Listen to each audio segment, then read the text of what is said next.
Welcome to Bunker 9. I'm your co-host and podcasting muse, Darien Smartt. And welcome to another episode of the... No, that's not what we're doing here It's today. not. Hi, who are you? I am, as astute connoisseurs of the Darien podcast cinematic universe will know. Hello, everybody. I'm Dalton Montgomery, the co-host of the Bad Moon's Orbit. And I'm here for our special Pride episode for Muses for Bunker 9. Special Pride episode / Bad Moon's Orbit, Muse of Mythology Bunker 9 crossover event that you all voted for. No, but you did. Because you said Pride episode, no DJs allowed. It's true. And that was the only parameter y'all agreed to. I can't believe you gave me that much power. So, and today's patron is the queer activists of color who have led in the Pride movement, including, but not limited to, Marsha P. Johnson and Sylvia Rivera. Hell yeah. So, Dalton, what are we doing here today? Darien, when you came to me and said, hey, do you want to be on the Pride episode because no DJs allowed? I said, yeah, what should we do it on? And the idea of a crossover, I think, is a good way to kind of combine our specialities. And also I was thinking about this earlier, I think it's important to showcase queer identities in spaces where they are not often prominent. For those not in the know, the Bad Moon's Orbit is our Warhammer podcast focusing on Warhammer Age of Sigmar. We're not a 40K podcast. Not a 40K podcast. Warhammer specifically, but also fantasy broadly as a genre can have trouble like presenting authentic queer characters.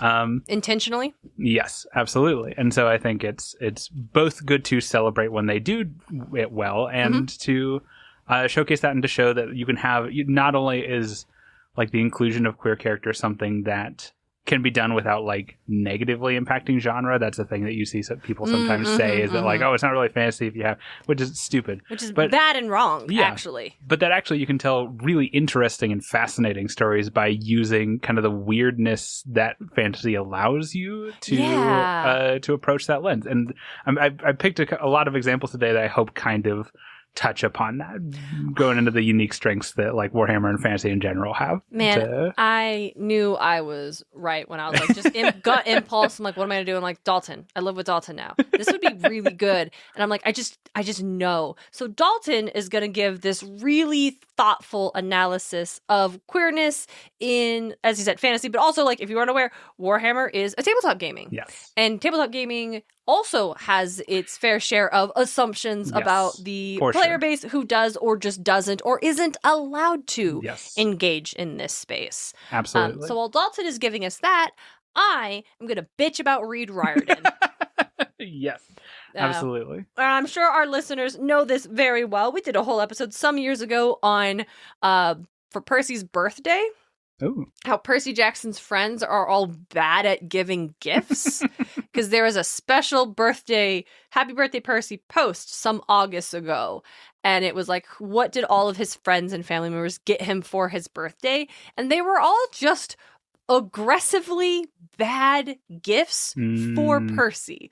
Like, it was Annabeth, his girlfriend, got him a GED book to help him, like, or something, because he didn't get his GED, but it got him a book to help him, like, study to get to school, to, like, so he could graduate on time and then go to join her at New Roman University, which is, like, a great thing, because that's what he wants to do, but it's like, that's a shitty birthday present. You could just get him that in general. That's a nice thing, but it's not really a... Yeah. And then Grover took him out to Grover's favorite vegan Mexican restaurant, which is like, yes, taking your friend out to eat is great. Yes. Taking your friend out to your favorite restaurant that is especially kind of cuisine that your friend doesn't like particularly enjoy. Right. Sucks. Poseidon got a $25 gift card to Tommy Bahama, which DJ insisted was a good gift until I showed him the Tommy Bahama's online store, and he saw how much it fucking was, and was like, oh. And then when we went to Disney World that same year, there was a Tommy Bahama button-up of, they're all button-ups, of the Haunted Mansion characters. Ooh. And he reached for that, like, ooh, and then he saw the price tag, and he's like, nope. And he looked at me, and he's like, oh, Poseidon gave him a bad gift. I'm like, that's what I told you! So that's just one example of Read Riordan. This is it's the official Rick Riordan website where there's a lot of like information on the books, and there's quiz, and there's like character art. But there's also just these regular blog posts that aren't written by Rick Riordan. Right. They're written by Read Riordan. So whoever the nameless copywriter for the website. Right. And they just so often have the weirdest takes on character or event, and it's just like feels like it's someone who like, hello fellow kids, right? Like is the vibe so often. So I'm going to name off some of what I feel are the most egregious Read Riordan takes on canonically queer characters in the Riordan verse. But I think Dalton should go first. You're getting both ends of the emotional spectrum here, because I'm mostly going to talk about things I really like. And so we'll have things that he likes, that are good, that he's into. There, yeah. I'm going to talk about this weird thing that's a part of and it's just every Percy Jackson podcast or whenever there's a new Read Riordan post that comes out, and we all read it, and we're just a little bit like, why aren't I getting paid to write this? Like, no, but so many of us in the group are professional writers, and it's a little bit like, who is getting to do this? Why do you get to do this? And you do such a bad job, and not me. And I'm not even saying, I wish it's more just like, yeah. But why do you get to do it and do bad? Yeah. And I do this thing for free. Sorry, go Dalton. No, absolutely. Get us out of here.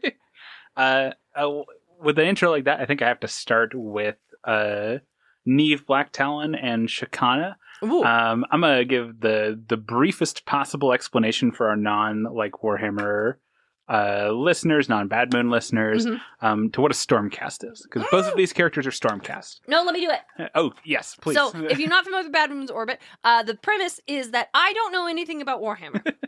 And I'm actually legally not allowed to learn anything new about Warhammer, so this episode is breaking the rules a little bit. But it's fine. It's going to go under the Bad Moon's Orbit Patreon eventually. Yes. So it's fine. I don't know anything. And then Dalton is the lore expert. He knows all the deep dive stuff. So it's the expert and the full dynamic, which is very fun because it means I do no work and get to react to things. It's like I get to be DJ all the time. Not a knock on EJ. Being the fun, excited, respond to the craziness person is a lot of like emotional labor. Hell yeah. I'm not saying DJ doesn't work on the podcast. He does. Oh yeah. Why I want to be the one to explain it is because like I wanted to see if I can do it. Also, I really like the Stormcast. Also, we've talked about the Stormcast on Muses. Yeah. In our episode about the Inharyi, who are the the dead undead warriors of Valhalla. Yeah. And so the Stormcast are kind of that. Yeah. Where they are specifically the chosen warriors of the god Sigmar, who is the god of civilization, and the whole premise of this world that they're in is the realms as, hey, chaos is coming and it's going to destroy everything just like it did last time. Mm-hmm. And Sigmar had to live through that. And he's like, I'd really like to not see that again. Yes. And it's really not working. So he goes, and whenever there is a human, they're all humans, right? Yes. They're all humans, to our knowledge. Which is disappointing. Sigmar, be better. Whenever there's a human who dies fighting chaos, in their death, Sigmar appears to them and is like, hey, would you like the opportunity to help fight chaos? And they're like, I don't know if someone has ever said no. The official line is that none of them have ever said no because Sigmar only picks people who will say yes. That's right. That's right. That's the And then he literally reforges their souls with his own divinity and like lightning, basically, on this anvil that was created by a dwarven god of like crafts. And then they become super powered, semi-immortal warriors who can appear throughout the realms on bolts of lightning. Yeah. And that's the cool part. You should listen to our episode if you want to hear the bummer part. Yep. And if it's relevant, Dalton will tell us about it. I was going to say, unfortunately, we're about to get into the bummer part because it's relevant. I'll let Dalton talk about it. So the bummer part, as referenced, is, and keying into that semi-immortal, is that Stormcast can still die. It's just that when they do, their soul shoots back to the anvil. They get put back together. A core truth about the universe in Age of Sigmar is that when you die, it damages your soul. Like sometimes that's little, sometimes that's a lot. But for most people, it's not a huge issue because they only die once. Mm-hmm. So even people who die like in a way that specifically damages their soul worse, like they're fine. They get to the afterlife. They're still themselves. Well, are they fine in the afterlife, Dalton? Would you no. say they're fine in the Sigmar Good point, AOS? yeah. So Afterlife's bad in AOS. It's fine. It's not bad like innately. It's just an asshole's in there's a guy who just someone needs to yeet him off the universe. It's true. Someone needs to kill him with a hammer again. But you should listen to the podcast to hear more about that. It's true. So Stormcast do have to deal with more damage to their souls, though, right? Because they die more often. And so eventually, once the Stormcast has been reforged too many times, they start to get what they call close to the storm. Oh, yeah. And that means they start to lose memories. They start to lose like bits and pieces of like personality traits. The absolute closest people to the storm that can still be feasibly called people are basically just like automatons. Like they just still remember how to fight and they don't have anything else. And then if they go too far, there's just not enough soul left to put together. They turn into lightning geists, which are basically terrifying lightning spirits. It's a whole lightning phantoms. Yes. Oh, there's a lot. You should listen to the episode. But what's important for our purposes here today is that like losing memories part.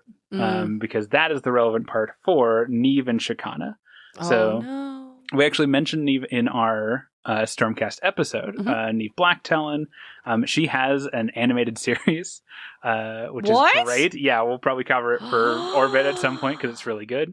So Neve, like we know, Neve Blacktalon was she spent a lot of time in her mortal life with Sylvaneth, the tree people. She learned to hunt from them, and she is one of Sigmar's assassins. Yes.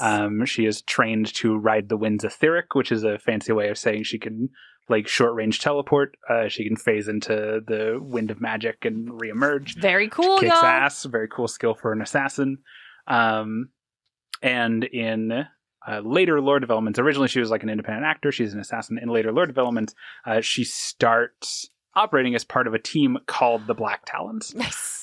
Which is very cool. It's a good team. I don't have all their names written down right here, but it's Neve, an older commander type who is her mentor, a brick shithouse guy because you always need one. Listen, every 5-man band has your brick shithouse guy, your leader figure, your like lancer foil, your weird one, and your femme fatale. Yes, exactly. Our weird one in this case is this is not what the episode is about. No, but tell us what the weird one is. The weird one is Lorelei, I want to say her name is. Okay. And she is not a Stormcast. She's the only member of the team who isn't a Stormcast because she's an Ideneth.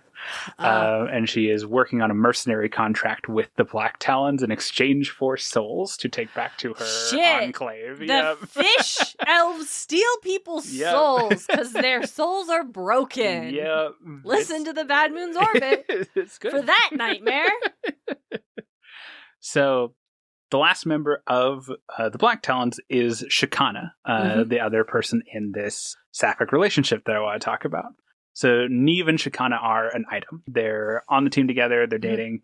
Neve's the assassin. Shikana is their sharpshooter. Ooh, yes. The assassin and the sharpshooter. Yeah. That's cute. I like that. She has a pet bird that helps her like spot targets. Nice. And she has a big crossbow that shoots lightning bolts because Stormcast are awesome. Fuck yeah.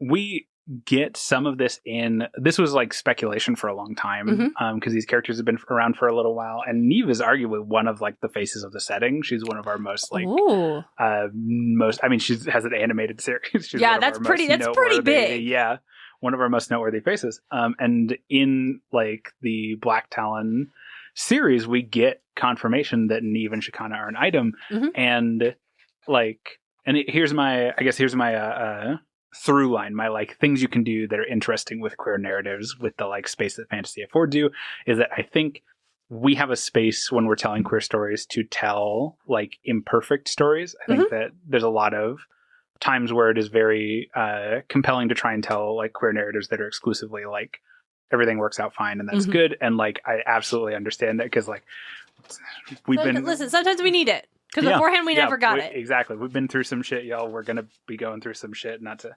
Happy Pride! Yeah, happy Pride. Pride's a riot. Yes, absolutely. And so I think this is an interesting example of where we can use, like I said, the framing that fantasy affords us to tell an imperfect story. Because Neve and Shakana are an item, and they've been an item multiple times in the past, and their memory of their relationship to each other, because it is so new, it's something that only started after they became Stormcast, is a thing that they have. They keep forgetting. They've lost it multiple different times. Yes. Oh no! It's a very. I have it in my notes. Storm-crossed lovers. Storm-crossed lovers which I is like very a lot. good. Which I like a lot.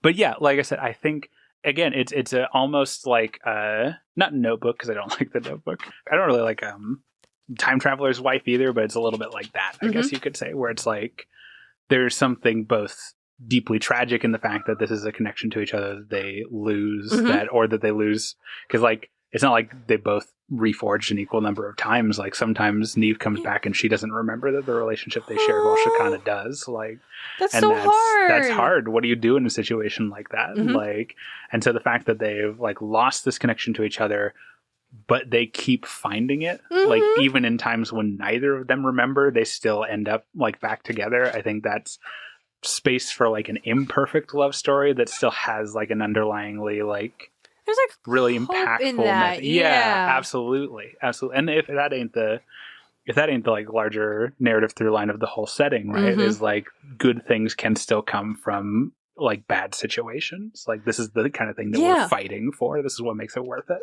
That kind of reminds me of an unused Steven Universe future episode plot, where in the last season of Steven Universe proper, they go to Homeworld briefly, and you're introduced to the off colors that are a bunch of like fusions or imperfect gems. Yeah. And one of them is a gem fusion called Rhodonite, who is a pearl and a ruby fusion. And that's like, super not allowed. And you find out that they used to serve the same like high royal gem, who, when she found out that they were a couple, was going to smash them. Right. And so they ran away. In the movie, I promise this all makes sense. In the movie, you meet a character called Spinel, and the big like plot of the film is that Spinel attacks all the crystal gems with this scythe that resets them basically to their fucking factory settings. Right. They are just what they were made to be on Homeworld. And they have to like figure out themselves again. And it's a very fun movie. But there was an episode planned for the Steven Universe future that was going to be like gems learning, like paradox-invading technology that would like determined that this scythe was not a one-of-a-kind tool. This was a thing that higher-up gems had, and they would just reset gems often. Right. And they would be able to find out like how many times a gem had been reset, and would find out that the like Rhodonite had been reset so many times because the pearl and ruby that make her up fell in love and found each other so many times, and I think it maybe was a sapphire that they were serving kept resetting them over and over again. And I was like, that would have been so much better than this like weird, very special Onion episode we got. Like, I don't understand why we got to see all of like the crystal gem fusions again, and that was fun. But like also that would have been way more interesting and emotionally impactful. Anyway, that just reminds me of that. Yeah, but I'm glad that gets to be canon, because this one isn't. Yeah. Yeah, like I said, I like a story of perseverance. I like that we can tell stories where things aren't good, and we still find good things in them anyways, because that's great. We need more of that. Yeah. Let me think. My first one, which one am I gonna do? They're all just a little irritating. I'm gonna do the Piper one first. Okay, so... And these all come from, like, I couldn't find it. They took this post down. So this doesn't exist anymore. I was, like, trying to track it down. But so and it was, like, a Pride post that was, like, celebrating, like, the different, like, queer characters. Because Rick Riordan has made an intentional effort in including queerness and queer narrative in his books because he wants to represent his readership. Yeah. And he knows this is an important thing he wants to do as an author. And he's written a lot about trying to find the balance of making sure that representation is seen for his readers because he's such a high-profile author and the publishers will publish his stuff no matter what it is, but also not taking up all the air in the room and telling other people's stories in place of their own stories. Yes. So and he's also navigated introducing queerness to established characters largely very well. And sometimes that even means like making a character who wasn't great way better. Yeah. In hindsight. And that's because yay, queer characters. So, listeners, I'm sure we all know Piper McLean. So this character, Piper, she is a daughter of Aphrodite. She is introduced in the Heroes of Olympus sequel series. And her whole thing in this fucking book series is not her whole thing. She does other cool things, but it always just circles back to how much she loves her boyfriend, Jason, who is not actually her boyfriend. Right. Because when Jason is from the Roman camp, kidnapped by Hera to be placed in the Greek camp, while Percy was kidnapped from the Greek camp to be placed in the Roman camp to get them together so they can stop Gaia, don't worry about it. Jason, this Roman boy, was just put on a bus with two demigods who are about to be picked up and found. We have Leo, a son of Hephaestus, and Piper, a daughter of Aphrodite. And Hera just basically was like, Leo's your best friend, Piper's your girlfriend. You guys know him. Don't worry about it. But Piper has a ton of memories about their time together because she's a daughter of Aphrodite. It's the reasoning for this is like, oh, you can see the potential in things. But basically just what it means is like she's just instantly in love with Jason. Even when she finds out they're not actually a couple, she doesn't know him. She's just like, yeah, but no, I love him though. Right. And that's like her whole personality. And it's like exhausting. Yeah. And it's not interesting. And them as a couple feel really weird. Like always it's just weirdly written. And this is from Read Riordan, who Annabeth and Percy Jackson are a great couple. So in the follow-up series to Heroes of Olympus, like the direct one is the Trials of Apollo, where we have Apollo because he's fucked up and found out, and now he has to be immortal for a while. A while. We run into Piper and Jason again. At the end of Hero of Olympus, they were a couple, and now we found that they have broken up. And Piper and Apollo have a conversation about it, and Piper says how she still really cares for Jason, and that's her best friend, and her like brother in arms isn't the word she uses, but like they still deeply care about each other. Yeah. But she's like, I realized things about myself that I didn't know beforehand. Or like when you're a daughter, or like the things that like Hera put on me to be a certain way, or when you're a daughter of Aphrodite, the things that are expected of you to be a certain way. And Piper does not say, I realized I'm a lesbian in this text. Yeah.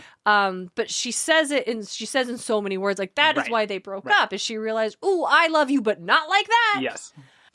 And in the end of Trials of Apollo, when he's going and checking on everybody, we see Piper and this new girl sharing their first kiss together. It's very cute. Yeah. This is since, not in Read Riordan, this has since like been slightly retconned. So it made Piper's obsession with Jason and the weirdness of their relationship feel so much more interesting because it read as compets, like compulsively heteronormativity for our listeners who aren't familiar. And that just made her like, oh, that tracks so much. Like, of course that was weird. Like, and me as a lesbian girl was like, oh yeah, no, that thing where it never felt right. Even when you're like, I like this guy a lot. Like, why does this is supposed to feel this, or why doesn't it? Oh, I got it. I was cast in the wrong role for this production. Crazy. This has been like retconned to be like, no, she's bisexual. Which is like also good and fine, and that is still a thing, but it definitely like felt like it was added because I don't know, I was trying to like save the relationship with Jason. I don't know. Yeah. This is a whole thing that I'm like, I can't unpack this. I can't unpack Read Riordan's post about it. And how about Piper, and how the post stated that also Jason dies in this book when we see him again. He actually dies in battle saving Piper and Apollo and their friend Meg and everybody. It's devastating. It's so fucking... He's dead. He gets stabbed with a spear. Patroclus, dead. Like, this boy does not come back. Tragic. It's a bummer. So the Read Riordan post, this states that she's recently found someone new, and that's helping her get over the death of Jason. And what a crazy fucking thing to say. Right. And this post was also the first one that was like, oh, she did really love Jason romantically, but she realized that, like, she loves other people too. I don't even think they used the word bisexual, which would almost have made it, like, better. Right. Like, okay, that's fine. But yeah, it was the specifically suggesting that she was now dating a new girl specifically because that was the thing that was going to help her get over the death of her ex-boyfriend. And not to say relationships can't come from places like that of support and comfort, and finding those bonds can help you heal from great loss. Sure. But that was very much not the nuanced statement that was being made in this blog post. Absolutely. So number one, Read Riordan suggesting that Piper only became a lesbian to get over Jason. Right. Like, they didn't. Bad. But bad. Yeah. Hate it. Your turn. I'm going to talk about, I called this one an increasingly good gradient of NBs. Hey! Because we have a little bit of Warhammer terminology for those unfamiliar. I'm mostly talking about people who have models. Having a model is generally like a sign of, like, you are important, because making a model is harder than just like writing about a person on a page. It costs a lot of money to do the sculpt and the product and put it in stores and things like that. With the writing about a character on a page, you pay the author and you make the book. Yes. And so that I'll also insert that as like a broad disclaimer here that, like, there's a lot of, like, supplemental material that I haven't read, a lot that I have read that I'm not mentioning as part of this, because it's like one person in a background detail that is nice, but it's not kind of the, like... There's no meat there. Yeah, absolutely. And so all three of the people I'm about to talk about have models. All three of them are non-binary. Nice. And I think that they represent a general, like, increase in, like, competency in, like, telling stories about, like, non-binary people. Nice. So far. There's one that we don't know a lot about, but so far they seem, like, better. Okay. And so I'm excited including about them. Okay. I don't think any of these are, like, strictly bad. It's that kind of, like... Do you remember when you first started reading about, like, robots in fiction that exhibited asexual characteristics, and you were like, I relate to this, but also it's kind of, like, weird because I don't like the implication that a part of my identity is because I'm inhuman? No, because the robots... Is that a Dalton? Well, no, it's because the reason it took me so long to realize I was ace is because those kind of characters that were, like, lacking of any sort of sexual interest were also the ones that were presented as not being good at making social connections as a whole, or not being interested in socializing as others. And I was like, well, that can't be me. Right. I love to connect with people. Right. I love to be around people. Right. I'm very social butterfly. So obviously this terminology doesn't apply to me because I've never seen an example of anybody having this that wasn't also basically a robot. Right. Okay. And there's a character in my draft who was literally like that. He's literally meant to be the most social, outgoing. I want to make connections with all the people. I love to, like, bond. I love to have, like, meet new people and be around people. And is just the most, like, ace. Eventually has a partner. And is like, I love you more than anything. I would prefer if we never, ever, ever kissed. Right. Holding hands is about as much as I ever want to do. But I love you so much. Does that make sense? Mood. So... But anyway, I understand. Yeah. All that to say that we're gonna have two characters who, like, the have supernatural components to them that feel like a little bit on the nose for also being non-binary, and then one person who doesn't. And so that's kind of what we're. So I'm going to talk about them in order. Nice. And not to say that that's, like, an invalid interpretation. I do also like that, especially when at least one of these people has kind of agency in that like part of it. Anyways, I'll let them speak for themselves. The first one I'm going to talk about is Ephilim. Okay. Ephilim the Unknowable. Cool. They are a demon. Okay. Weird start off the jump. But they're specifically a demon of Tzeentch. Fun. Yes. So anyone who's not aware, Tzeentch is the god of change in Warhammer. the god of trickery and deception, Nice. and all things. Tzeentch cares not what a thing is, nor what it becomes, only that it changes. And so, appropriately, Tzeentch's demons are fucking buck wild. Yep. They are all over the place. Multiple limbs, beaks, mouths, like suction cups, arms, legs. Tzeentch's most epitomized demon is literally just a flaming bedsheet that screams secrets about your childhood at you. Oh, It's a whole thing. And so, Ephilim is a demon of Tzeentch. We don't know what, like, kind of demon they are. They're vaguely, like, humanoid. But they performed some kind of transgression against Tzeentch in the recent past, and Tzeentch tasked them with the impossible job of categorizing every variation of Tzeentchian demon in existence. That's so mean. It's so mean. Wow, that's so mean. It's so mean. But like Ephilim took to it. Like that's not a sentence that they know that that's not a sentence that they're ever going to have like lifted or that they're ever going to fish. And so not only does Ephilim just like categorize every demon they come across, they also like try and work deals with or otherwise like capture or contain like unreasonable demons that they find particularly interesting. Ooh. And so Ephilim's model actually comes with like 6 or 7 just like scrunky little guys that Ephilim has like bargained with or like captured to make up Ephilim and the unknowable menagerie. The unknowable menagerie! Which is very cool. But, I like that. Well, like I said, we don't know a ton about Ephilim. We don't know a ton about like any of these characters. 2 of them are like super duper new. But like I said, Ephilim I like quite a bit. But again, there's just a little tiny touch of like, is this person non-binary because they are like a demon of change? Like, is that the kind of off-putting insinuation that those are like inherently linked things, right? Yeah. And is like, one hand, it's like I can see that being a delightful interpretation for some individuals, being like, sure. I am a demon of change. You cannot categorize me by your gender binary. Absolutely.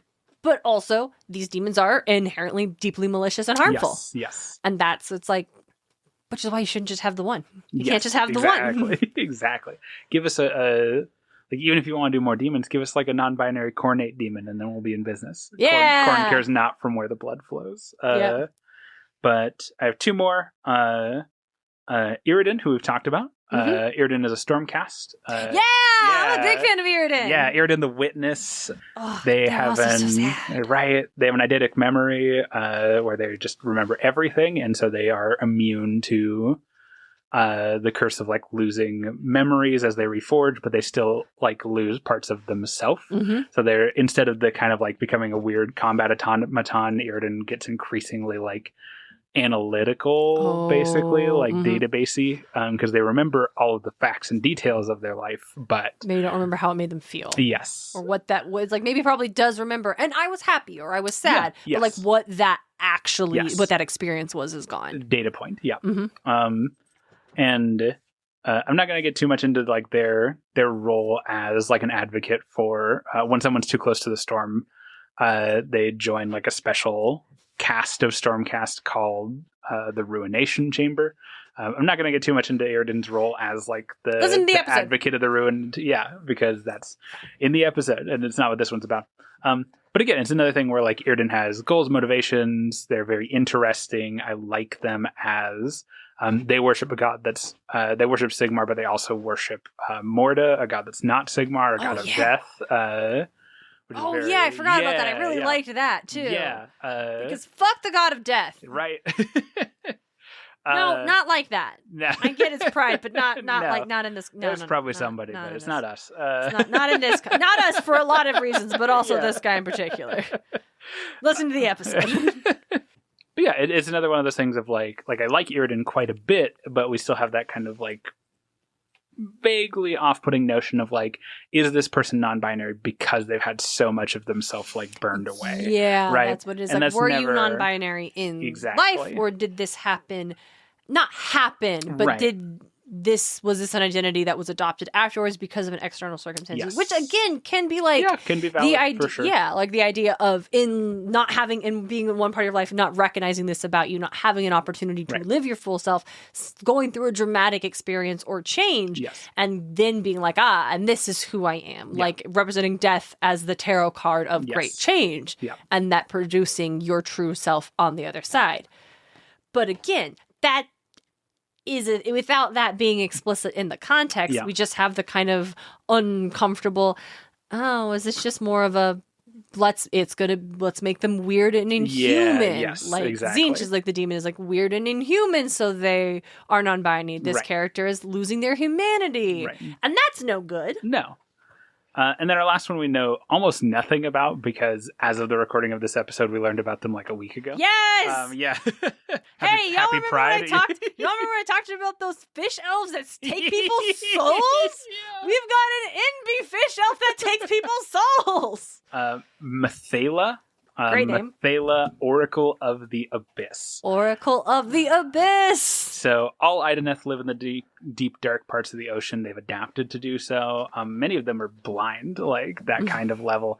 But even for Ideneth, Mathala like lives in the like trenches and channels at the very bottom of the world. Trench bullshit. Absolutely. They have like anglerfish on their model, like that kind of just like where the world gets like truly alien. But Mathala themselves isn't alien. Like I think that's why I so far don't get the same kind of like vaguely disquieting like thing that I do with Iridan and Ephilim. Is that Mathala like is vaguely like all Ideneth are weird because they're like deep ocean living elves. They inherently look weird. They're inherently weird. But Mathala wasn't like born to a type of Ideneth that have to live in the dark parts of the world. They weren't like in some way like made different or worse than other Ideneth. They're actually a Kellian, which is if you listen to our Ideneth episode, like the Ideneth who are born with complete souls. Like they could have been on the track for like Ideneth royalty for being like part of the leadership parts of the cast, and instead they have intentionally chosen to represent the like underrepresented and lost parts of the world. Both within, again, we don't know a ton about them. We have like one blurb in one article, but the implication is that they are something of a like both for Ideneth who have like strayed from the larger Ideneth like caste system and stuff, and also just like an advocate for like the things that lurk in deep places, the lost and abandoned, like, and that like especially when like that article revealing them came out during Pride Month, that feels so intentional, right? Like this is the intentional like gender queer narrative that can be attributed in a fantasy setting. 100%. And so like I like all of these characters quite a bit, and I like that we have started to get, like I said, non-binary characters where being non-binary is a part of who they are, but it is not like so woven into the like narrative complication of it. It's just we can have a character, because it would have been very easy for Mathala to be like male or female or like anything else, but they're not, and that's not, like I said, that's not an aspect of their station. That's just a decision made in the creation of this character for broader representation, and again like telling queer narratives, and we like that. It's very good. I think next I will discuss, since we talked about non-binary characters, I will do an example of non-binary characters. Ooh. And Read Riordan just somehow fucking this up too. But I also want to mention a character who is on the example of, hey, this is a pretty cool character. There is a little weirdness that this is the first and currently only non-binary character, and they are in fact a nightmare demon. Go to the underworld at one point in time where Nico and his boyfriend Will are on the idea is like this is an Orpheus Eurydice type story, but it's like not like it is. They go to the underworld to find someone who has died, but it's not the same. But it's fine. I'm not mad about it. Yeah. And one of the challenges they face is this nightmare demon that is like trying to trap them in dreams and separate them. And their name is Apollys. Oh. Apollys? Whatever. I don't know. They look really cool though. Like yeah. they look cool as hell. Oh yeah, they do. And they are canonically non-binary. Hell yeah. I think when they being Will and Nico first see this character, I think Will says, "Damn, he looks really cool." And the character sounds like, "I am not a he." It's like, "Oh, my bad, sorry." Yeah. And that's pretty sick. And they're a really fun character. And they've got like the silly Read Riordan antagonist vibes. Yeah. And this book in particular, The Sun and the Star, was written by Marco Shiro, or co-written by Marco Shiro, who is a non-binary author. Hell yeah. And who's a gay non-binary author. We love everything about this book. I really like this book. This book is like, I think the audience just had too high expectations for The Sun and the Star. I think they wanted it to be everything all at once. And now the idea is that it's actually, well, it's not very good. And I disagree. I think it's great. I like it a lot. I think it does a lot of fun things. There was a degree of, like, one of my fellow, like, Percy Jackson podcasters expressed a little bit of discomfort at this being the only non-binary character who is non-human nightmare demon. Yeah. And, oh, wait, I think one of the troglodytes may have also been non-binary. Actually, no, I'm wrong. Hold on. I think I'm right. Hold on. Wait. Yes, I'm wrong. So that book, actually, I totally can't believe I forgot about His Majesty. I'm so sorry, gang. So the book, The Sun and the Star, actually introduces two non-binary characters. The first one, so the second one we meet is this antagonist nightmare demon figure. And the second one we meet is an ally who helps, I almost said Neilco, Will and Nico. And I think they also like find, this character also even finds a new gig, kind of like working in the underworld, wrangling cattle. I think it's cattle. And they're just like really into this gig. Hell yeah. The slight not that the slight uncomfort of like, not that having two non-binary characters introduced in the same book should ever be like, that was weird. It is that they were both not human. Right. This other character is a troglodyte, who is this reptilian species that lives underground, and they travel super fast, and they're great. They wear hats, and they have fun names. And this character's name is His Majesty, and we love them. They're super sweet, and they find their calling, and it's wonderful. But there was a slight like, this is great. We haven't had any like I'll get to it. I'm not saying this is we haven't had any specific non-binary is also an umbrella. It's like ace. Sure. Ace can include demisexual and gray sexual and aromantic. That is the umbrella term. So non-binary as an umbrella term, it would not be accurate to claim that these are the first non-binary characters. But to state that they were the first non-binary when you use it as a specific term meaning a specific thing, like asexual means it's the umbrella term, and it also means a specific identity. Yes. These are the first ones. And so my friend is also non-binary, and they were like, I like these characters, but it's a little weird that these are the first ones and they're not human. Yeah. And that's where it's like, that is a little weird. There are like tons. And so it's like not bad.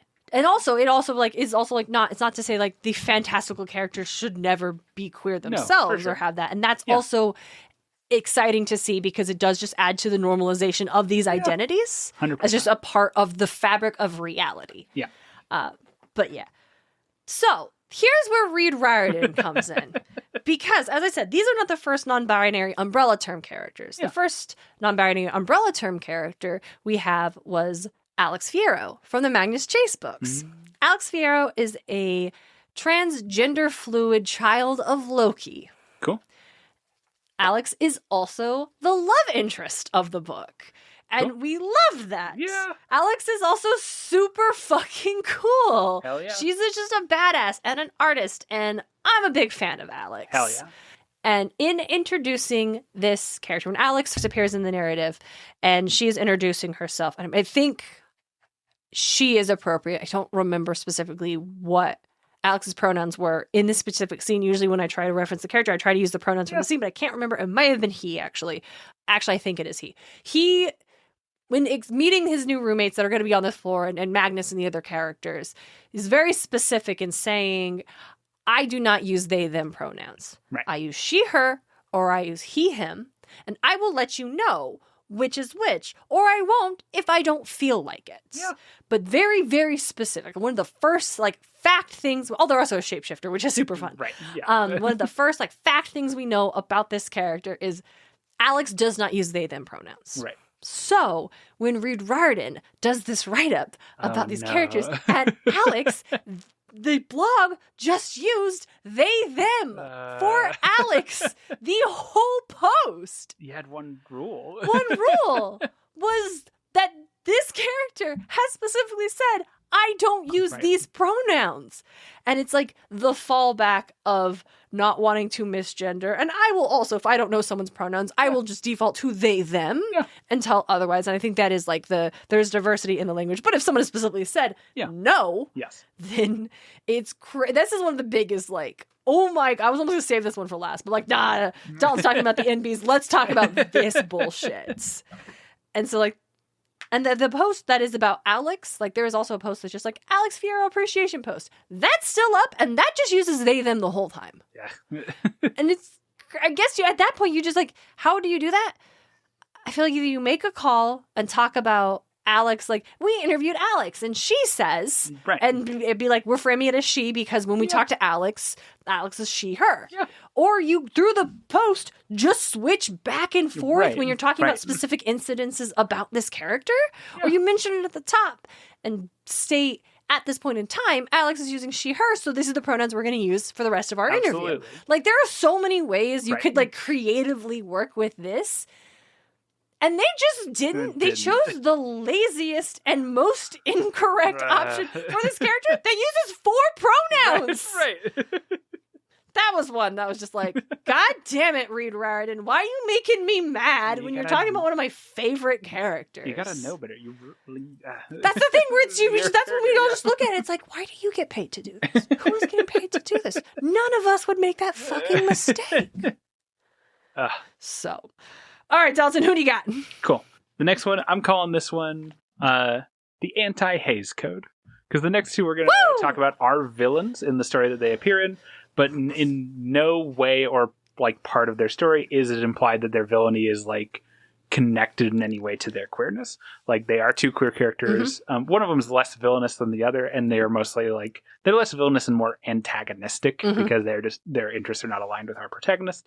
But also, they get bonus points for both being older. Ooh, which is not something we often see in like queer characters portrayal queer in very media. often. Yes, 100%. Well, there are reasons for that. Yes, for sure. Pride is a riot. Yep, for sure. So it's nice to see when we have an opportunity that we can explore that with characters. So they also have great names.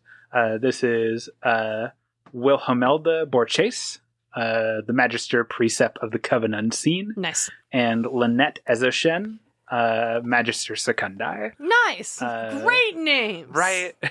These are good. 10 out of 10. They're very good. So if their titles didn't make it clear, both of these characters are wizards. They are wizards aligned with Sigmar. Ooh, okay. So they trained at arcane colleges in the Free Cities. Arcane colleges. Yeah. Makes me so happy. They trained on their respective planes. Wilhelmelda is a wizard of Ulgu. Cool. She's a shadow wizard, which is very cool. Her introduction to the book is her opening a portal through shadow for her and her like contingent to travel through. I do love a shadow travel. It's very good. And then Lynette is a wizard of Akshi. She is a fire mage. Hey, nice. She's also a battle mage, where Wilhelmelda is very like lithe, very like ephemeral, as befitting a wizard of shadow. Akshi is very passionate. Akshi is very action oriented.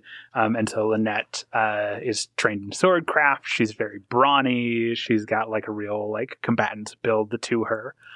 These 2 characters are the like primary and secondary antagonist of a book called Badaloon Rising. Nice. Which is a very good book. It's one of my favorite AOS books, but I'm not going to get into too much about because we'll probably do a Bad Moon episode on it eventually. Yes. Basically, they are tasked with the defense of this city on Ulgu. Very shadowy realm, very like secretive realm.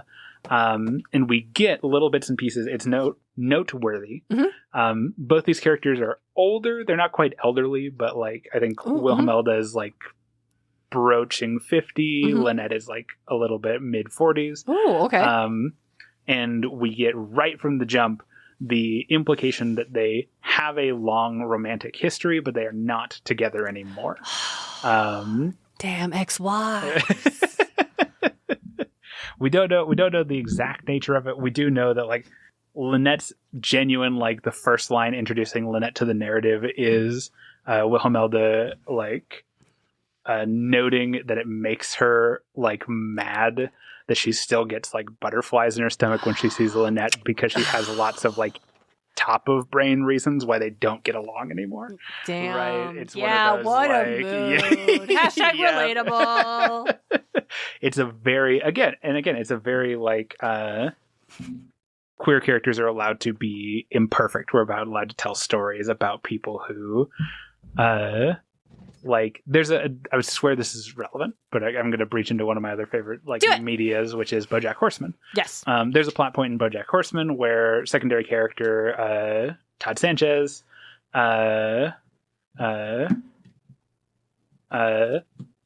figures out that he is asexual. Nice. And he is going through the motions of figuring out like what that means for him. And we have a lot of good like B plots throughout episodes of Todd like discovering those things about himself, but one of the earliest ones is that I'm not going to get into why he opens a combination clownery dentist business. It's a whole thing. And it has to get investigated by the Better Business Bureau, and it fails miserably because they're doing dental operations on children in the woods with clowns who aren't trained in dentistry. Anyways, not the point. Chavez, by the way. Sorry, not Todd Sanchez. Chavez. I know I got that wrong. Yeah, he's a character. Clearly! Yeah. But investigated by the Better Business Bureau, the person who investigates him, Yolanda, flunks him 100%, and then gives him her number because she is also asexual. She's clocked him, and they as we do. Yeah, as we do. It's like you opened a part-time clowning dentistry. Interesting. Yep. What an interesting thing. Is your brain perhaps not focused on other things that other people's brains dedicate time to? Hello, nice to meet you. I'm a very passionate investigator for the Better Business Bureau. Yeah. We find each other. Anyways, long story short, she investigates him. They end up dating for a little bit, and the end of that arc is them concluding that they are just like very different people, and that a relationship between them isn't going to work. And there's not anything wrong with that, and that the responsible thing to recognize is that they should not feel compelled to be together just because they're both ace.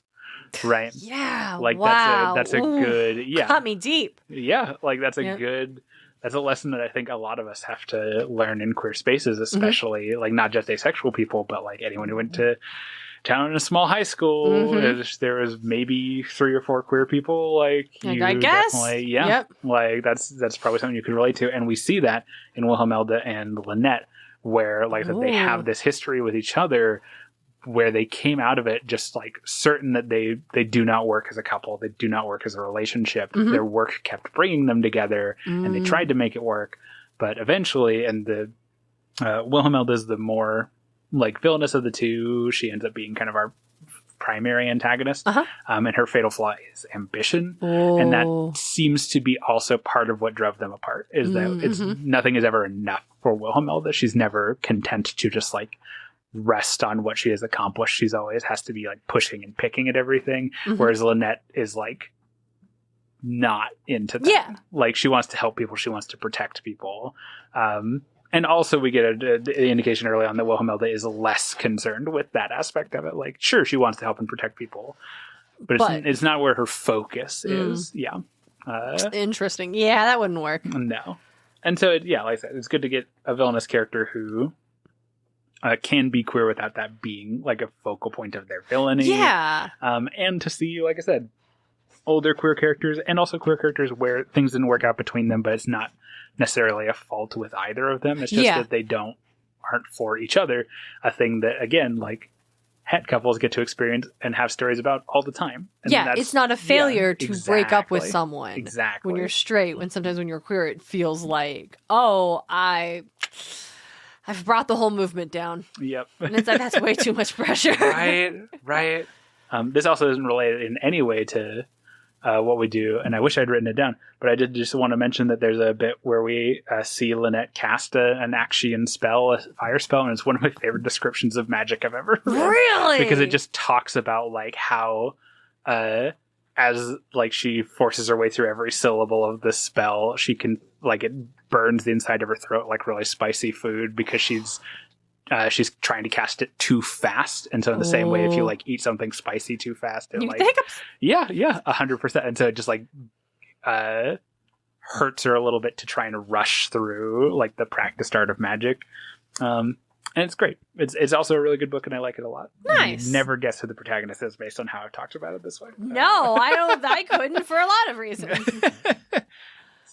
I want them to be the protagonist. Right? No, they're talking not. about these ex-wives that have to work together. They don't get back together at the end. That's not what I want. They do have a great B plot. Like I said, we get to see them in a lot of interesting situations. There's one who clocks. They're defending this town, and so they answer to like the mayor of this town, who's a complete dumbass, and it's like obvious from the jump he's a complete dumbass, but we learn that he's a dumbass through Wilhelmelda's like internal dialogue, where he's trying to impress them with like this wine he's acquired by saying he got it from like a Caradron Skyfleet, who are these like privateer like skyship dwarves invented not communism, capitalism. Yeah. So he's trying to impress them by being like, oh yeah, it's a rare import I got from a Caradron fleet, where Wilhelmelda, who's a little bit older, a little bit more worldly, knows that Caradron only sell their worst booze to humans because they don't think they can appreciate it. And they're right. Yeah. And they're right. Yeah, like I said, they have lots of really cool character moments. It's just that their interests aren't aligned with our protagonist, and that's also fun. That's also fun. Yeah. All right.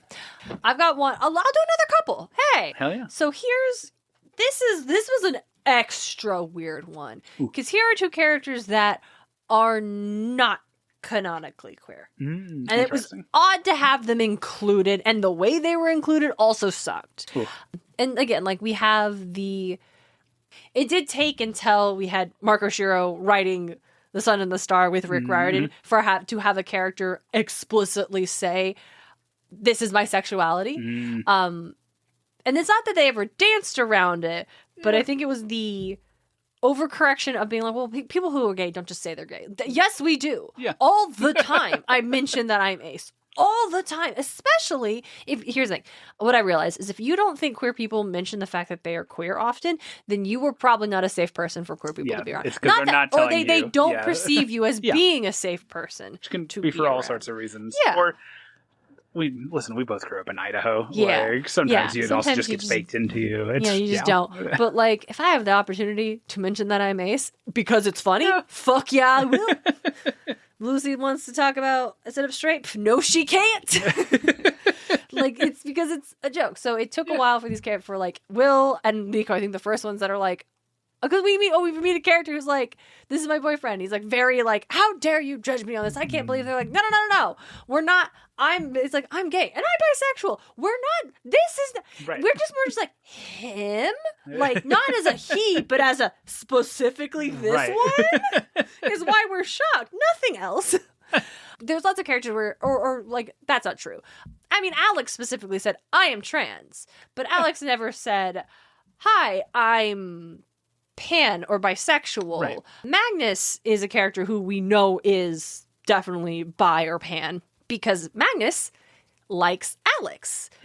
Regardless of which or what gender Alex is, Magnus always likes Alex. Also, there's a great joke where they're having meat and it's like, it's got a fruity edge. And another character realizes, that's Magnus Chase.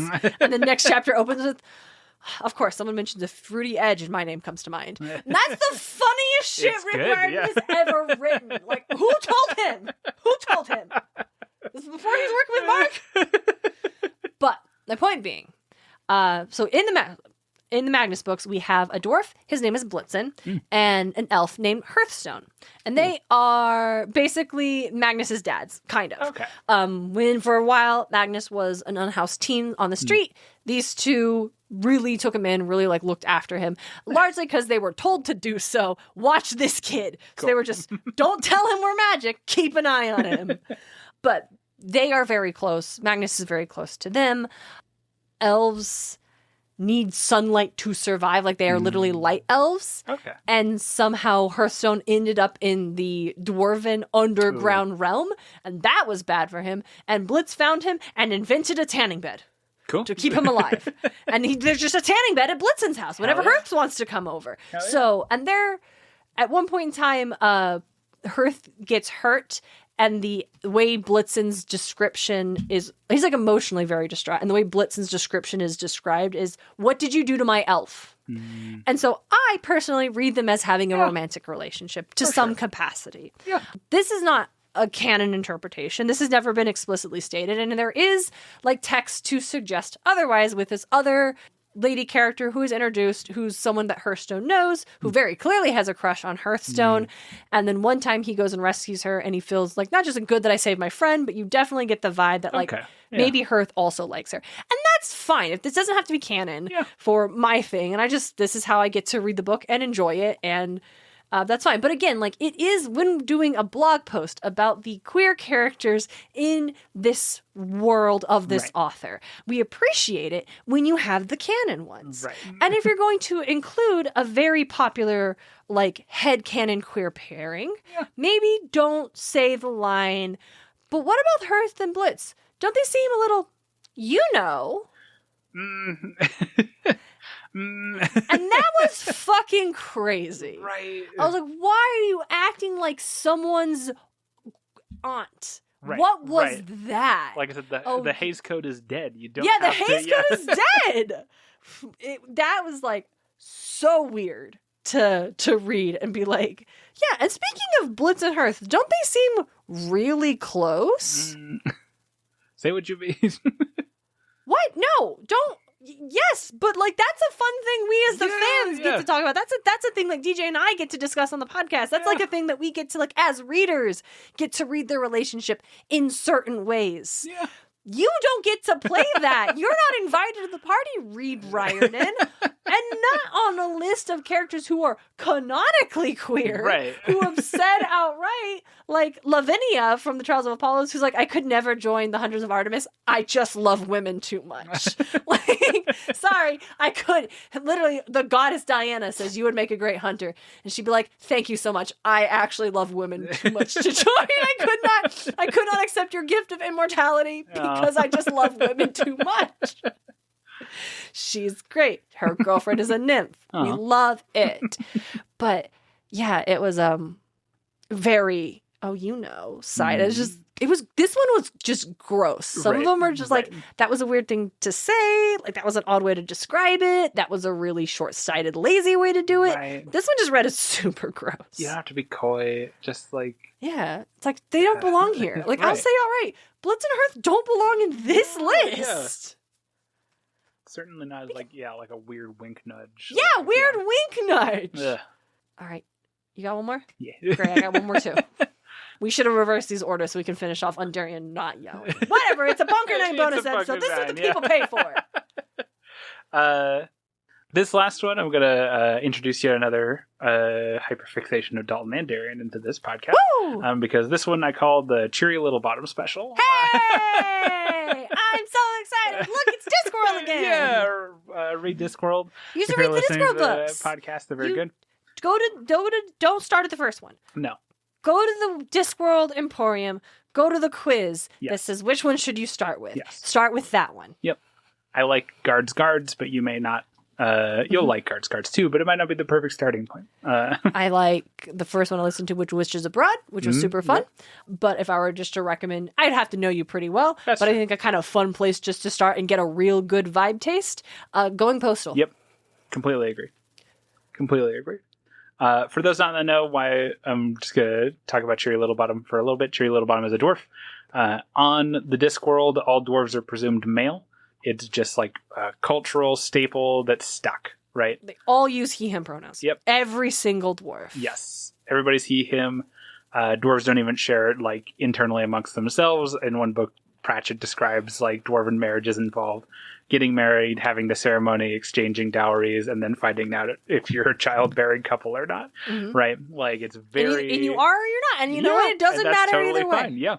And it's all very like hush hush, and that's just like it's considered so deeply private and personal. Yes, and so Cheery Littlebottom is a character who started almost as a like way to do like feminist theory through a fantastical lens, where it's like, oh, we are going to have a character who is female and is choosing to identify as a woman in this like society where that's just not a thing that you do. And her like version of like feminist like theory and reclamation is that she is going to like start wearing makeup. She's going to openly identify as her like gender.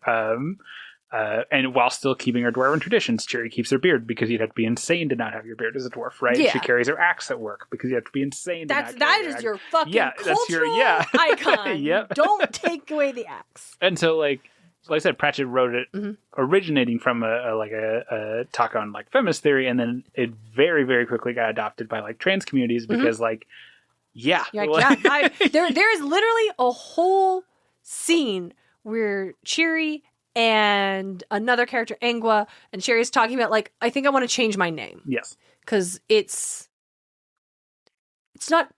It's not Cheery originally. They're all... It's hard because it's spelled exactly the same, but there's clearly like, I think it's Cherry? Yeah. Because it's the joke is that everyone in her family has a name that makes a pun with Littlebottom. Yeah. Like her dad was Jolly Littlebottom. Yeah. Yeah. So it's like, her given name is as Cheery. I think she goes by Cherry. Yeah, that might be it. Yeah, because at a glance, you can't really tell. Yeah. Because she's got a lot of crazy ones, and Ang was like, what if you just went with this one? Yes. It's a little less literally insane.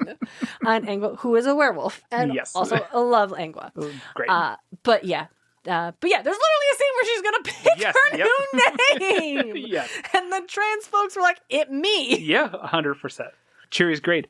And now I'm going to use her to talk about two characters from... Sorry, this isn't a Discworld episode, my bad. I mean, listen, everything could be a Discworld episode if you try hard enough. But I'm going to talk about two AOS characters who kind of pull a little bit of the same thing, but really fixed in on what I was talking about before, where you can use... Like, anyone who ever tells you, like, oh, I don't... Like, it's so weird seeing, like... queer characters in my like medieval fantasy, right? Like you hear that line sometimes from people where it's like just not realistic. Yeah, I want a Game of Thrones, but I want like, dragons and ice zombies, but no gays, please. Right. You can tell them about like things we're talking about here, where you can use, like I said, a fantastical lens to tell incredibly interesting queer stories. So I'm gonna talk about them as a pair because they kind of have the same thing going on, and we don't know a ton about either of them. We have Loon Boss Wizit Chiptooth, which is a great name. Good. And Yata Yaku. All right, fine. Yeah. Not as good as Whim's Boss Livet Chiptooth? Loon Boss Wizit Chiptooth. Loon Boss Wizit Chiptooth. Loon Boss is her title. Wizit Chiptooth is her name. Chiptooth. Wizit is a goblin. Yay! Yeah, a little bit of real quick Warhammer biology for people out there. Orcs and goblins, both in Warhammer, are mammalian. They're animals, but they reproduce through dying. Yeah, mushrooms. They're kind of fungally. They just come from the fungus. Yep. When an orc or a goblin dies, their body sinks into the earth. If it finds like a cavern, the like mushroomy like sludge takes root, sprouts there, and from that like bed of fungal growths emerge youths who then find their way to the surface and grow into full orcs and goblins. Orcs and goblins are true to seed, to lack a better term, where like dead orc will always turn into more orcs, dead goblin will always turn into more goblins.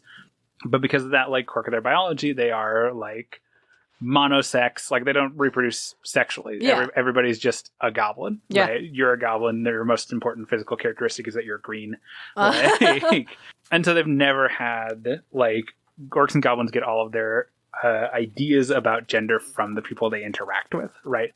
Like at some point, a human saw an orc, which is a big muscular thing, and they said, that's a guy. And orcs just went, guy must be big what you call a person. Yeah. All right. So we're all the boys. We're all a big guy. Yeah. And so traditionally, like orcs and goblins by extension have exclusively gone by like masculine pronouns, not because there's anything particularly like literally male about them, but just because like that's what everybody does, and orcs are big and tough, and so that, and also there's commentary there if you want to look for it about how we like focus maleness in like our description of things, like because orcs and goblins don't have like breasts, they are assumed male despite also not having other things.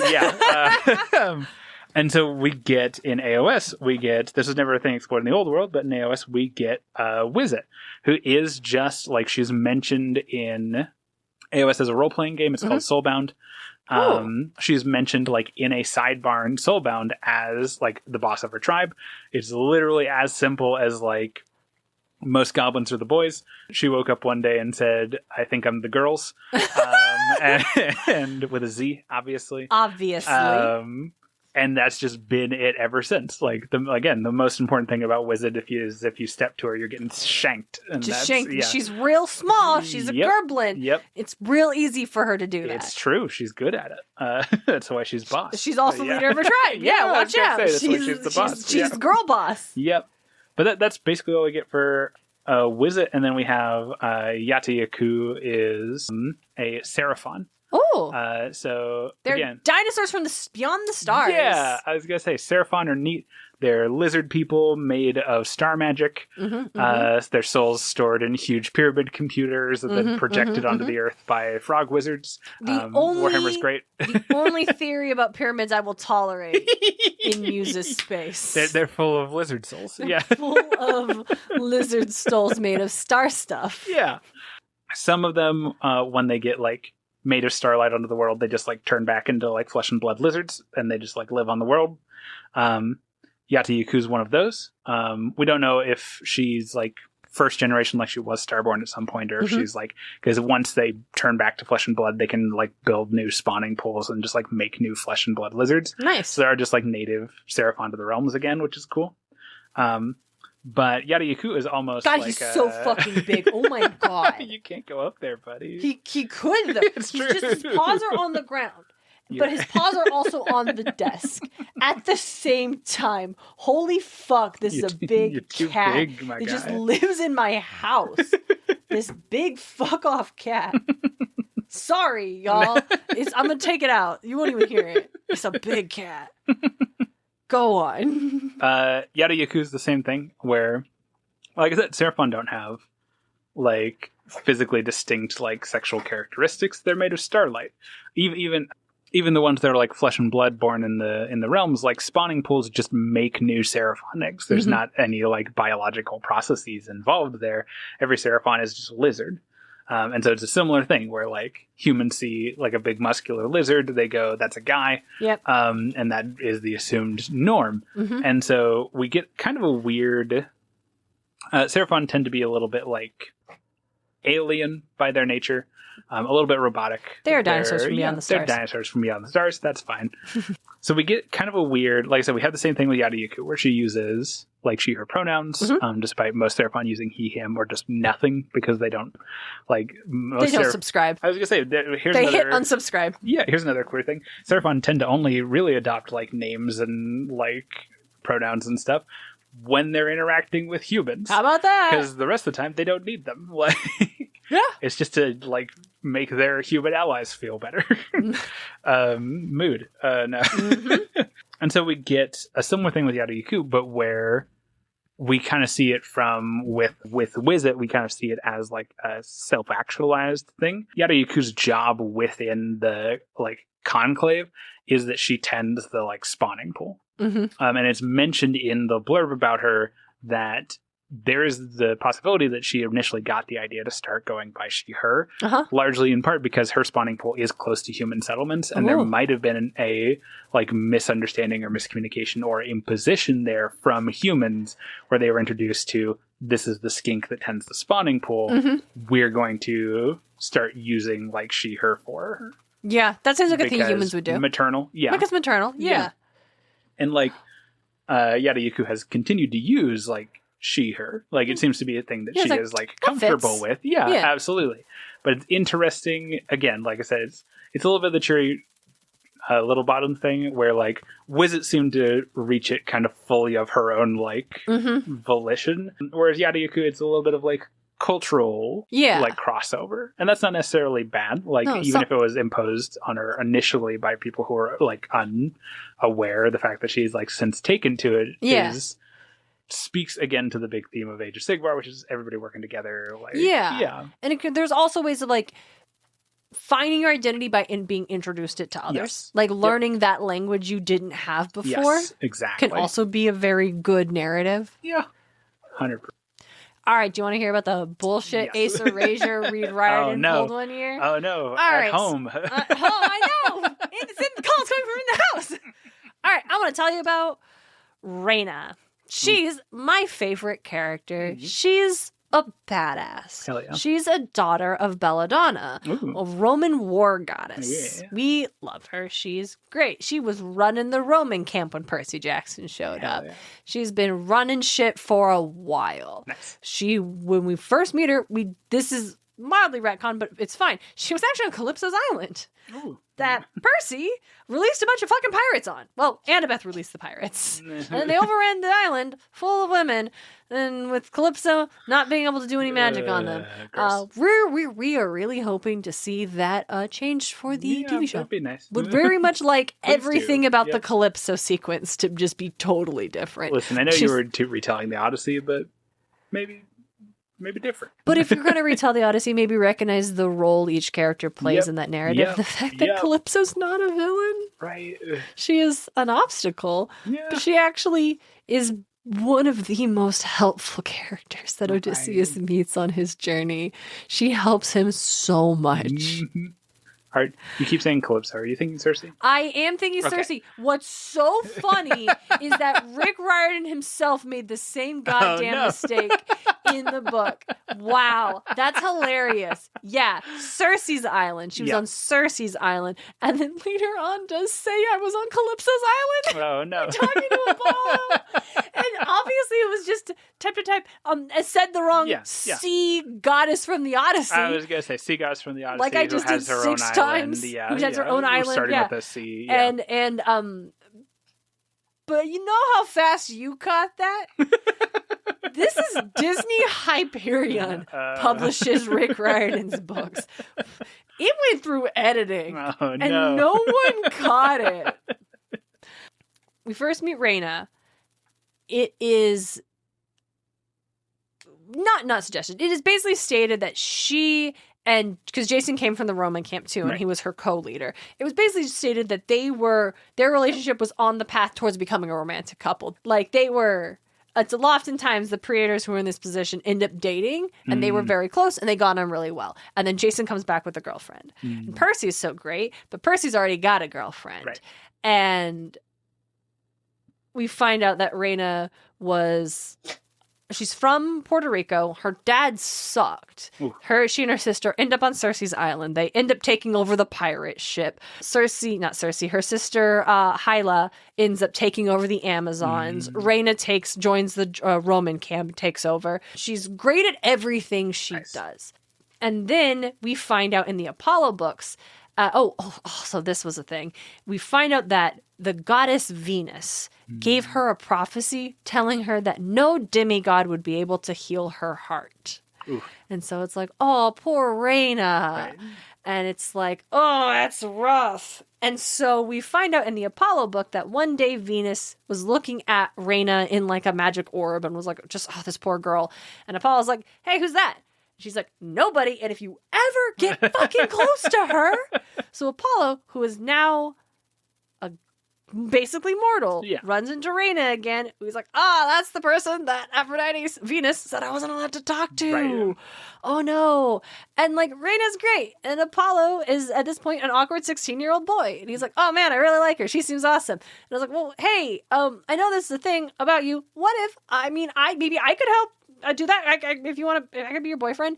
And Rena just laughs. And she laughs so hard. She's like, oh my God, that's so fucking funny. And she's like, not. And we later on, she's like, it's not you. I mean, the way you looked was fucking hilarious. Don't get me wrong. But she's like, I laughed because I realized how silly I'd been for so long. How long I kept like expecting to just, I'm supposed to be in a relationship. I was like, oh, me and Jason, me and Percy, got me and Octavian almost. This person, you should date them, you should do them. She's like, I realized like I'm constantly just doing things for other people and doing what's expected of me all the time in every situation. And it's just ridiculous when you finally I finally realized like I've built this up so much for what? For nothing, because everyone else has told me this? Like, no. And so that is like, oh, Rena is Ace. Yeah. And again, that's another thing that the character explicitly said, but there is enough context there, and at the very least, a lot of deep experiences that we, like Ace folks, like, me though. Yep. She's Ace Arrow, like, it is, again, we don't know specifically what Rena's flavor is, but she's clearly under the umbrella. Yeah. And so she goes on to, another thing we get is that she has been in communication with the Hunters of Artemis, specifically the leader of the Hunters, or Artemis's lieutenant, Talia, who is another demigod who is actually Jason's not half-sister. It's Jason's older sister, whereas Jason is a son of Jupiter. Talia was a daughter of Zeus. Okay. Same human mom, though. Yeah. And so she ends up joining the Hunters of Artemis. And so we find out that they've been in contact and back and forth. And Apollo at one point asks Rena, like, oh, are you and Talia? And she's like, okay, first of all, she's a Hunter of Artemis and they're literally not allowed to date. Like, that's the fucking rule. Secondly, why does everyone assume, like, a good friendship has to become a romantic relationship? Thank you. Exactly. So that's the whole thing. And so then Rena, at the end of this book, the camp is safe. She's done everything. And so for herself, she relinquishes her role. They have two new leaders who we love. It's Hazel and Frank. You don't know who they are, but they're great. Love Hazel and Frank. And she joins the Hunters of Artemis. Cool. And we fucking love that for Rena. This is the first time Rena is getting to choose something fully and entirely for herself, and in a position where no one's going to expect her to have to date anybody, where she just gets to be her and be in this space, and it's going to be awesome. And we're so fucking happy for Rena. And then Read Riordan rolls up and talks about, in their post, about how Rena and Talia are so close. They're maybe more than friends. No. Like, basically that. And it's like, yes. I was personally standing here, like, yes, sapphic asexuals exist. Yeah, that is a story. That can be a thing. That if you want to, we're with Rena, whose whole big triumphant thing was realizing I don't need to be shipped with anybody anymore. I don't need to pursue that for myself, and I don't need to put up with it. Like, I am enough. Yeah. I don't need anyone else to heal me. I can be enough. And we have not seen Rena since this book. So, well, that's not true. We see her briefly at the end when Apollo is checking in on everybody. And that's great. And we were excited for, one day we'll get a Hunters of Artemis book with Rena and Talia. And if that's the book that wants to have them have this relationship and explore the dynamic of this, is a character who is, I would hope they would retain the character being Ace and also like having this. That's all well and good and fine. Yeah. But again, much like the Blitz and Hearst thing, it's weird for Read Riordan to roll up and be like, don't they seem really close? And then for a Galentine's post where we go through like all the different like female characters and be like, what are you doing for Galentine's Day? Which was also weird because Piper was just bitching about how she didn't want to go and hang out with her sisters in the Aphrodite cabin. That sucked. Talia talks about how Rena mentioned she wanted a dagger, so I got her one. Do you think she's going to like it? And then Rena's like, I'm not really into that kind of stuff, but hey, look at this cool dagger I got for myself. Which is like, which the second one feels like, I mean, I don't like the whole, I'm not really into that kind of like hanging out with my girlfriends things. That sucks. Right. But totally Rena being like, I think, I want a dagger. So I went and bought myself a dagger. Yeah. It's like a 100% like Rena move. Totally she would do that. And I think, like, as a friend, I think it's like, was it supposed to be funny of Talia being like, oh, my friend wants this thing, so I got it for her, and then you're going to find out your friend bought the thing for herself? Yeah. But it didn't read like that. No. Especially because it's like, it's Galentine's Day, the day before Valentine's. And you're just a little bit like, no one else is talking about getting any other characters' gifts in this narrative. No. So, yeah. That's the one where Read Riordan kind of just looked at this character's whole arc as being potentially an Ace Arrow character and just went, nope. But what if a ship we like? Which again, you will never hear me critique people shipping fictional characters. For sure. You will never see me doing that. Yeah. I mean, I will, but like in a fact that I think your taste is trash, not in the whole you shouldn't ship characters. Yeah. Like that, there's a different thing. Yeah. But that was crazy. So those are all the times that I could think of where Read Riordan did a thing that made me mad at Pride. Valid. Dalton, thank you for making this episode so full of life and joy. Yeah. That was so fun. I had a great time. This episode, oh my God, it's 90 minutes long. Yeah. I didn't think that. Well, hey, this is what happens when two people who like to talk do the Hey, this is why Bad Moon's Orbit episodes are so much longer than Muse's episodes. You're not wrong. DJ is not a chatterbox.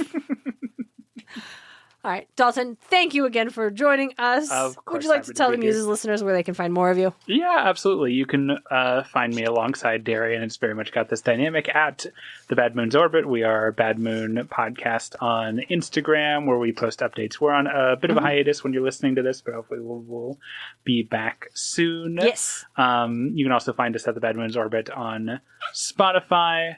And also, if you just like seeing painted miniatures, you can find me at Ringed Mountain on Instagram as well. I post some of the miniatures that I paint. I'm still much of an amateur, but I like painting, and I like telling little stories about the things I paint. So and they all live at my house now. It's true. It's true. We have a display cabinet in the living room. The pets are so fascinated by it. Yeah, they can see a little gerbil in the window, but they can't get him. Can't get him. He's protected by a magical barrier. It's just like the game. Maybe, I don't know. Yeah, probably. Thank you again, Dalton, for joining us. Happy to be here. Shout out to our God's Tier level patrons, Tim McConnor, the Crystal Common, and Nicholas Miller. If you were to write a blog for Read Riordan for Pride Month, you would absolutely consult some folks who knew what the fuck was going on and not say crazy shit. And if you were a miniature, Dalton would definitely want to paint you. That's true. I say thanks for listening. And now you say take care, everybody. Take care, everybody. And I say bye.